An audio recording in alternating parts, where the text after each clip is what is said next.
साथीहरू हाम्रो चाहिँ आज एफजेड बाइकको पुरै फुल इन्जिन खोलेको छ अनि गियर बक्स चाहिँ यस्तो हुन्छ है।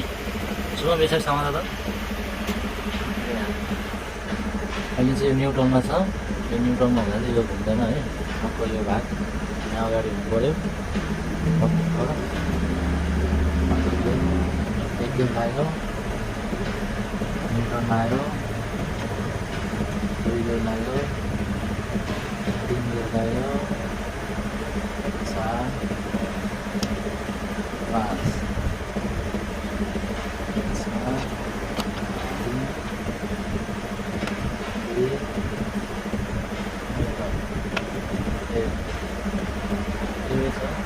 यसको माथि 2टा स्प्रिङ हुन्छ।